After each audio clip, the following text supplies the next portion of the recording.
Bonjour à toutes, bonjour à tous et merci de nous retrouver pour cette nouvelle émission de Sagesse bouddhiste que nous consacrons à la question essentielle de notre écologie intérieure. En effet, tous les phénomènes extérieurs et intérieurs, l'esprit et son environnement, sont considérés comme inséparables et interdépendants. Dans sa propre vie, le Bouddha en est venu à comprendre que la notion que l'on existe en tant qu'entité isolée est une illusion. Selon lui, toutes les choses sont liées, nous sommes interconnectés et nous n'avons pas d'existence autonome, soulignant ainsi la relation naturelle entre l'écologie profonde et le bouddhisme. Alors comment l'écologie s'inscrit-elle dans notre rapport au monde? Quelle est la relation entre notre intériorité et le monde extérieur? De quelle façon envisager la question du désir et diminuer sa part de négativité? C'est ce que je vous propose de voir dès à présent avec notre invité. Trinaire Rinpoché, bonjour. Bonjour, merci de me recevoir. Merci infiniment d'être avec nous aujourd'hui. Alors, vous avez un parcours unique et très riche, puisque vous êtes franco-américain. Vous êtes l'un des rares occidentaux à être connu comme la réincarnation d'un maître tibétain. Dès l'âge de 2 ans, vous avez commencé d'ailleurs à exprimer une familiarité très prononcée avec cet univers lié au Tibet. Vous avez été reconnu par le 16e Karmapa et dès lors, vous avez été confié au vénérable Kalu Rinpoche. Vous avez appris le tibétain avec une incroyable aisance, notamment dans son monastère, donc c'était à la fois en Inde et en France. Vous avez reçu donc une stricte éducation bouddhiste traditionnelle. Pendant des années, vous avez voyagé en compagnie de votre maître entre l'Inde et l'Europe. Et vous avez reçu en parallèle, alors à la fois dans des traditions œcuméniques, un cursus académique de philosophie, à la fois à la Sorbonne et à l'école pratique des hautes études. Aujourd'hui, vous enseignez le bouddhisme à la fois aux États-Unis et en France. Et je précise que vous êtes également marié et père de famille. Oui, tout à fait. Alors revenons à l'écologie intérieure. C'est un terme qu'on entend beaucoup en ce moment. Comment est-ce que vous le définissez ? Eh bien, c'est un terme quelque peu nouveau, original, puisqu'on ne le trouve pas en tant que tel dans la littérature bouddhique. Cependant, je pense qu'on peut le comprendre de 2 manières différentes.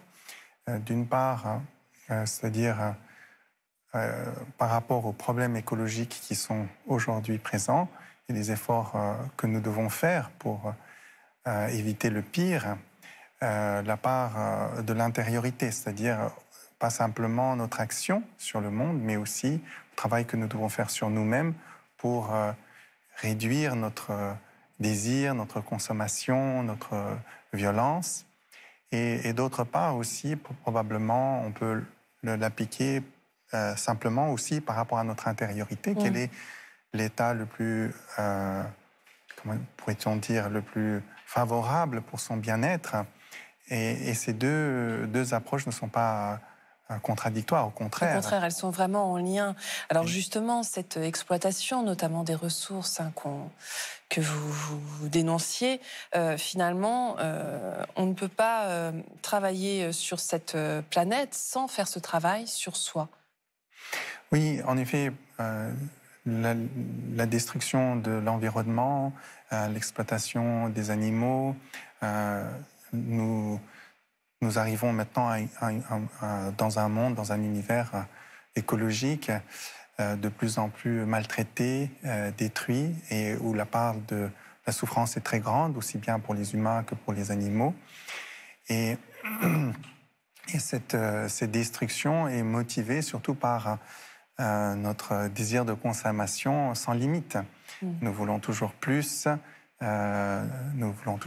avoir plus d'argent, donc on exploite pour de l'argent, mais en fait, il y a une étude qui est sortie, je crois d'ailleurs, qui montre que finalement, ça ne nous satisfait pas plus. Oui, mais il y a aussi quelque part une sorte de contradiction, c'est-à-dire si on gagne beaucoup d'argent et on a détruit tout ce que l'on peut acheter avec, à quoi ça sert? Donc, on est en train d'arriver à cela. Et tout ça est nourri surtout par une insatisfaction intérieure, je pense. Donc en fait, il faut qu'on essaye de tendre vers un certain contentement. Et d'ailleurs, alors dans le Dharmapada, le Bouddha nous dit, enfin il évoque cette question en disant « nous ne posséderons jamais un bien plus précieux que la santé ». Mais déjà, il avait tout vu. Oui, il dit que En effet, on ne possédera jamais de bien plus précieux que la santé. Et il ajoute que la plus grande des richesses, c'est la satisfaction. Alors, indépendamment de toutes les choses que l'on peut avoir, si on a beaucoup de choses, mais on est insatisfait, on est pauvre finalement. Mais même si on a peu de choses et on se sent satisfait, on est véritablement riche. Donc la richesse, en fait, ne se calcule pas, enfin, ne se mesure pas sur la quantité des choses ou la quantité d'argent que l'on peut posséder. D'ailleurs, plus de choses que l'on a sont souvent associées à des problèmes et difficultés. Ça complique voilà. la vie, oui. Il faut des difficultés à les obtenir, à gagner cet argent, à obtenir ces choses, puis à les entretenir, à les garder, difficultés quand on les perd. Donc il y a beaucoup de souffrances liées au désir qui est déjà dans sa nature un état d'esprit insatisfait. Mais alors justement, quel travail est-ce qu'on peut entreprendre pour actualiser notre potentiel, développer les qualités, j'allais dire positives, pour aller vers ce contentement? Donc je pense que la première chose, c'est distinguer entre vraiment ce qui est nécessaire et le superflu. D'ailleurs, je crois que certains économistes disent qu'au-delà d'un certain seuil de revenus, d'argent, on ne peut pas... Fondamentalement, notre condition ne s'améliore pas. Donc, on n'a pas besoin d'avoir tant de choses. Évidemment, c'est bien d'avoir un certain confort, de pouvoir subvenir à sa vie, etc. Donc, tout cela est assez facilement accessible. Donc, en fait, il faut établir des priorités. C'est cela, c'est-à-dire vraiment se focaliser sur ce qui est nécessaire et savoir se satisfaire de cela. Et aujourd'hui, surtout ici, dans les pays occidentaux, nous sommes extrêmement privilégiés. Maintenant aussi, dans beaucoup d'autres pays, le niveau de richesse a beaucoup accru. Nous avons tout ce dont nous avons besoin.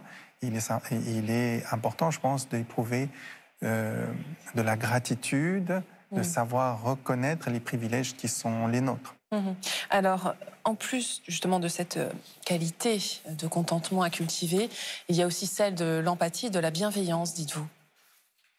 Alors, ça, c'est un autre aspect très important. Dans le bouddhisme, on parle de ce terme de maitri en sanskrit ou metta en pali, qui est l'amour-bienveillance. Et il s'agit de ne pas être dans une attitude égoïste à l'égard du monde, mais de voir que les autres ne sont pas fondamentalement différents, tout comme nous. Ils souhaitent éviter la douleur, ils veulent le plaisir, et conduire sa vie, ses choix, en prenant en compte les autres. Comment peut-on simplement soit jouir, il y a une attitude où on jouit en sachant que d'autres souffrent à cause de nous, et être indifférent à cela. Si on a un maîtrise, on ne peut pas être indifférent. On va prendre en compte aussi les autres, c'est-à-dire respecter la vie des autres humains, des autres animaux, de l'environnement. On revient toujours à cette notion d'interdépendance, finalement. Voilà, donc il y a en effet une relation entre nos choix intérieurs, notre motivation et nos actions et l'impact que cela a sur l'environnement. Est-ce qu'on peut qualifier ça d'impératif éthique, en quelque sorte? Justement, de vraiment prendre en considération les autres Je pense que c'est en effet... ça fait partie de la discipline éthique. Et on voit ça déjà, par exemple, dans le Vinaya, le Bouddha, dans les textes très anciens qui traitent de l'éthique. Il demande beaucoup à ce qu'on fasse attention à l'environnement, de ne pas souiller l'eau, de ne pas couper les arbres en prenant en compte les animaux et toute la vie qui en dépend, de respecter l'environnement. Ce sont des principes qui sont déjà dans les textes anciens, mais qui ne sont pas, comment dirais-je, qui ne portent pas le terme écologie, etc. Enfin, c'était déjà très visionnaire, en fait. Voilà. Il est important, du point de vue de l'enseignement du bouddhisme, de s'appuyer sur cette attitude d'amour et de compassion, de bienveillance. Et si cette attitude est présente, alors l'attachement au jeu diminue naturellement, l'envie seulement pour soi aussi est dissipée, les attitudes d'aversion, etc., évidemment, ne s'élèveront pas. L'important à comprendre dans le cadre de l'enseignement bouddhique, c'est la distinction entre les afflictions qui sont temporaires et qui se fondent sur notre égarement, notre confusion, une vision biaisée. Et qui nous épuisent aussi. Voilà. Et quand ces afflictions sont présentes, eh bien, on ressent, il y a un ressenti de mal-être, d'insatisfaction, d'agitation profonde quand il s'agit de la haine, de la jalousie, ou même de l'orgueil. Toutes ces attitudes sont source de souffrance pour nous. Au contraire, l'attitude de mépris est quelque chose de tout à fait naturel et spontané. Chacun peut l'exprimer et peut l'exprimer constamment. Or, les afflictions, on ne peut les exprimer que temporairement. On ne peut pas être 24 heures sur 24 dans le désir et la haine. Concrètement, travailler dessus et justement maîtriser ces afflictions, est-ce que ce n'est pas aussi prendre de la distance? Alors, dans le cadre de la pratique, la première chose, c'est de pouvoir faire cette distinction. C'est-à-dire, nous avons tendance à, quand la colère s'élève, de tout de suite être emporté par elle. Et donc, il faut se rappeler que dès lors que l'on se laisse emporter par elle, eh bien, on a quelque part perdu, puisque cela est par nature douloureuse et se traduit par une conséquence douloureuse. Et donc, de pouvoir s'en rendre compte et prendre distance. Et puis, bon, c'est ce que je soulignais tout à l'heure, se laisser aller à des émotions négatives, que ce soit la colère, la haine, finalement, nous épuise aussi. C'est-à-dire que, comme vous le disiez en préparant l'émission, on ne peut pas être 24 heures sur 24 en colère ou dans ces attitudes, en fait, qui viennent vraiment prendre notre énergie. Hein. Oui. Alors que l'amour, c'est inné et c'est quelque chose qu'on peut déployer au quotidien. Voilà, donc cet amour-bienveillance, évidemment, est bénéfique pour les autres, c'est-à-dire qu'on va moins exploiter, moins nuire aux autres. On peut se demander quel est le bénéfice pour soi. Mais en réalité, on est le premier bénéficiaire, c'est-à-dire dès lors qu'on est dans cette attitude, eh bien, notre esprit est dans une attitude de satisfaction, de sérénité, de quiétude. Et ça, c'est un bienfait que j'ai immédiatement. Donc bienfait pour nous-mêmes, voilà, pour les autres et pour la planète. Voilà. Merci infiniment, Trine Rinpoché, d'avoir été avec nous aujourd'hui. Avec plaisir. Et si vous souhaitez en savoir plus sur cette thématique, voici quelques livres que nous vous proposons. Le cri de la terre, les solutions de l'écologie spirituelle, préfacé par Mathieu Ricard et publié au Courrier du Livre.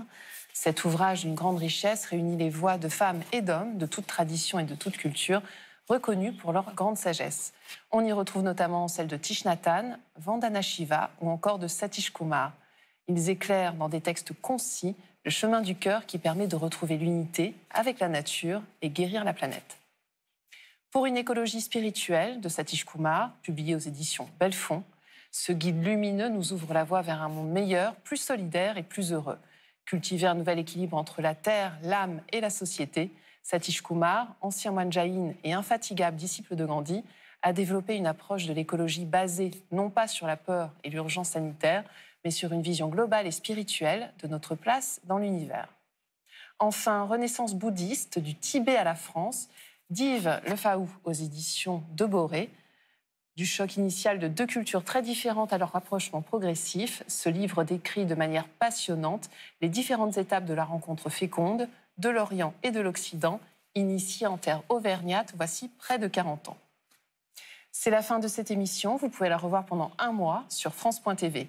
Nous vous souhaitons un très, très beau dimanche. À la semaine prochaine.